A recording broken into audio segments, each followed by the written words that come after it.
What is thought? Is a question we have. If we want to describe anything, if we want to communicate something in words, then that is always depending on a model. We have to have a model of something. And only if we agree on the model that we are using to speak and refer to, can there be any understanding that is communicated. So if my model of myself is different than your model of yourself, then if we're talking about ourselves, we cannot understand each other. We see this in healthcare today. I'm an allopathic doctor. The allopathic model of the human being is different from many other models around the world. You don't have to pick one. Yoga has one, Chinese medicine has one, and so on. Ayurveda has one.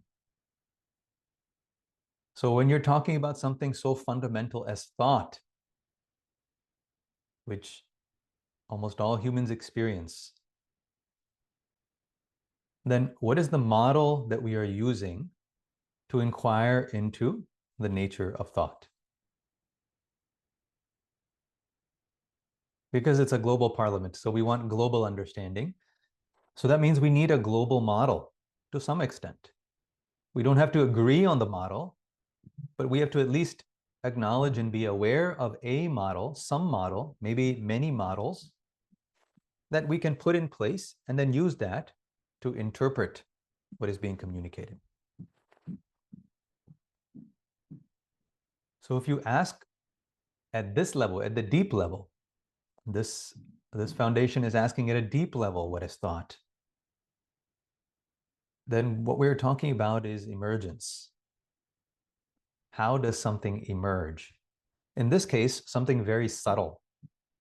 Thought is rather subtle as compared to the hand. Hand is not as subtle because at least everybody here can see this hand. But thought, can everybody see? Probably not, because if we ask to describe it, everybody will describe it a little bit differently. Some people won't describe it at all. But if we ask to describe this hand, most people will say similar things, and we will all understand each other because we share a model of the hand. So what is the model that we are using to describe thought? This is why the parliament is so important. I would present that the different things that people are going to be saying in this parliament are going to be because our models are different. So if you take the biomedical model, let's take the biomedical model. The biomedical model is based on a philosophy, and that philosophy is usually unexamined and undeclared. And that philosophy is that physical stuff is primary. Now, what does the word physical mean? If you look in the dictionary, I looked at it once because I was curious what the strange word meant. And the dictionary said pertaining to the body is physical. But of course, in the dream, you have a body. So in the dream, it's physical, but then you wake up, the 100% physical body has become 100% mental. So now I still want to know what the word physical means. I'm just saying this because many times we gloss over words as if they hold meaning, but many times they're restricting our vision rather than yielding insight. But let's take that as it may be, and let's say the physical stuff is primary, the physical body is primary. Now, what is thought? If the physical body is primary, then of course thought has to come from the physical body. And the understanding, of course, is that the nerve center of the body is the brain, right? The governing center of the body in the biomedical model, at least as far as thought goes, is the brain. And so we can say, we can divide the brain into different regions. For example, there's the prefrontal cortex, and the prefrontal cortex is in charge of executive decision-making and thinking, we can say. Though speech is not primarily from there, speech is from the left side of the brain, but still, this arising of thought, we can say, this kind of executive type of thinking happens in the prefrontal cortex. Now, these are all old theories. It's important to understand. None of this is modern. Okay, these are because now we understand that the whole brain kind of works together. There's kind of a global space, a global cohesion for the brain. And we divide it to understand it, just like we have divided the human being into parts to understand it. We have divided the experience of the world into spiritual and physical and mental and so on, as if these things exist. But we have divided it for our biases and our understanding, not because it is actually the nature of the world. And so similarly, we've divided the brain into different areas. And we have in one area, you have the default mode network. Generally, if you divide it into different cortices, you have the prefrontal cortex. And we can say thought arises from that. But there's a fundamental problem there because the brain is supposedly a physical thing. And yet thought is a mental thing. And so how can you connect the two? It's like oil and water. Can I say the oil comes from the water? How does it come from the water? They repel each other. They're of different natures, we can say. So this is where we have to look a little bit more deeply to see if the brain is really the origin of thought. Now, there are many arguments also for the brain being the origin, not only of thought, but of subjectivity, of mentality, of mental experience, of phenomenology, right? There are reasons to believe that. So if a neurosurgeon touches a certain area of a person's brain, they will start to smell things. I smell flowers.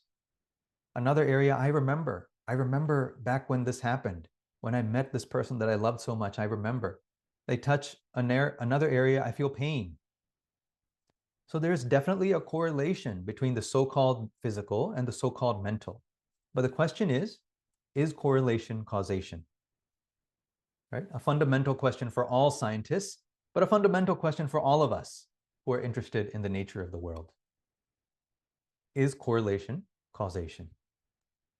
Or is the correlation merely bringing two kinds together, as we do with Namaste, as we bring self and other together, as we bring left brain and right brain together, as we bring Shiva and Shakti together, right? As we bring the masculine and the feminine together.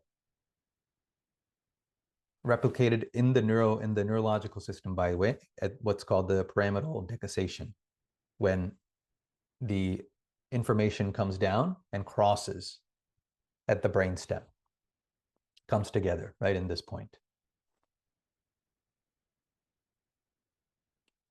So correlation versus causation, and if it is correlation, what does that suggest about this duality that we're experiencing of the physical and the mental, of mentality arising from the brain? I would suggest to you that to understand all of these things, including, I'm sure, a view that's going to be presented today, that thought originates in the sea of infinite consciousness, that what we call thought is nothing but a quantum of the infinite field of consciousness. If a person wants to understand that, we need a different model. We need a model that encompasses all models, and that model has to be rooted in identity. Identity is the name of the game. Identity is the name of all games. Identity is the key to unlock all of the secrets of thoughts, of quantum theory, of everything. Let me touch on a few different kinds of identity in this exploration of thought. What we talked about, why we have the physicalist model of thought that I just talked about in terms of the brain. The reason we have that is one reason only, and that is because we identify as a physical thing. That is the core reason. If we did not perceive ourselves as physical things, how could we come up with that theory? It's impossible. So the question then is, how do we perceive ourselves like this? Why do we perceive ourselves like this? Regardless of if it's right or wrong is not the question. It's simply understanding the mechanism that's unfolding. When the sense of identity is localized, this in spirituality is often called ego. When the sense of identity is localized, then what we have is a local experience of reality. And therefore, you have this subject-object split. you have to have the subject-object split as long as locality is identified in the local domain, right? Why? Because if I say I am here, I'll point to a spot, I am here, then naturally I'm not there. I have to create a split here and there. No, I'm here in the US, you are in India, you are in France, you are in Antarctica, you are on Pluto, you're in the Pacific Ocean. It doesn't matter. As soon as I say I am here and I've localized it, I have superimposed there. That where identity is not existing is what we call there. Whatever we call here means where identity occurs. And as soon as I have localized the sense of identity and I say I am here in this localized area, I have created a there. And now I have created this difference. And this fundamental split is the split of space and time. How do we create space? Space is nothing but the distance between here and there. It is the origin of all space. It's the origin of all time is here and there, and noticing the interval between the points of here and there. When it's a sequential interval, we call it time. When it's a simultaneous interval, we call it space. That's why space and time are always connected in physics. That doesn't happen at the level of thought. It happens at the level of identity. That's why we can think this doesn't sound right, because it doesn't gel with the sense of identity, which is split. If the sense of identity is split, then space and time become fundamental, that here and there become fundamental, and it cannot be reconciled at the level of thought. But if the sense of identity is integrated, the here and the there are integrated in a non-local identity, then the origin of thought becomes a difference. Thought becomes a quantum of the integrated identity, which is the non-local field of consciousness. This is another level of identity. One is not right, one is not wrong. They are different based on the polarity or integrated nature of identity. So in physics, when we speak of the quantum in physics and quantum physics, what is often not recognized is that quantum physics was born because Max Planck had to solve a problem.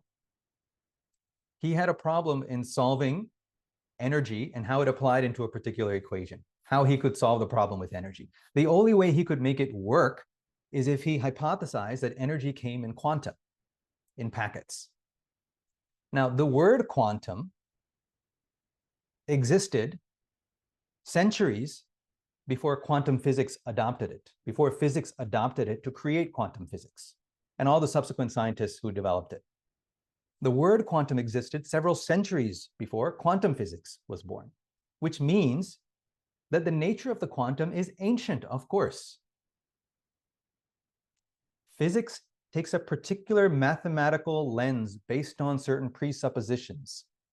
It describes quantum physics. But the problem is now we look at quantum physics as though it knows what the quantum is. But it knows a version of the quantum. It knows an experimental mathematical representation of the quantum. But the nature of the quantum is with the human being. The original quantum is that quantized aspect of infinite consciousness that we call the individual identity. That is the original quantum. And when the sense of identity is quantized as individuality, that being, that infinite intelligence reflects a quantized world. And therefore, when you look around, what do you see? As a quantized being, you see quantums. What is a quantum? It's a unit. What is a unit? It is anything that is circumscribed with a boundary. Look around. Everything that is seen with the eyes will be circumscribed with a boundary. The screen you are looking at, my head, my eyes, everything that you can see with the eyes is quantized. And even quantum physics is approaching this in that we used to think this was for very small things. But with time, we're realizing, oh no, actually this quantization, this quantizing happens even at bigger and bigger and bigger. The experiments are continuing at bigger and bigger levels. Ultimately, we'll realize that there's no difference between the so-called quantum world, which is thought to be small, and this macro world. When will we realize that? When our own quantized identity starts to wake up. When our own sense of identity starts to shift, then we realize that we have never been looking at the world through the eyes. It has always been the mind that sees. And it is a mind that crystallizes as the process of seeing, which looks like what we call eyes and the optic nerve and the optic chiasm and the occipital cortex and so on. This is why we don't know why perception happens. Apparently, something happens from the outside. The light goes in, goes to the optic chiasm, goes to the optic nerve, occipital cortex. Then the brain does something. We don't know what it is. The brain does something and then casts the image, apparently, right? This is the idea. But why don't we know? Because there's a fundamental blind spot there. Because everything we see happens in time. So if something is reflecting, light is reflecting off of an object out there, we cannot presuppose the object because that object is only known post-interpretation of the occipital cortex. So what is it that the ambient light is reflecting from? I cannot say it's reflecting from a wall. I can't say it's reflecting from a screen. I can't say it's reflecting from a rock because we only know the rock after interpretation. So we don't know that light is bouncing from the rock. We don't know what the light is that is being interpreted as the rock. So where thought originates depends on the state of identity. Localized state, localized being creates a dichotomy, which is reflected across all dichotomies, including mental and physical, spiritual and scientific, you and me, here and there, now and then, and of course, physical and mental, which is where the brain-mind divide comes in. It's a superimposition of our identity.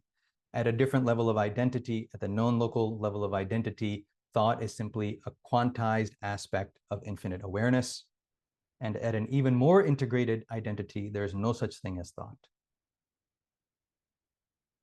So even before we ask the question of what is thought, we have to ask, who am I and does thought exist?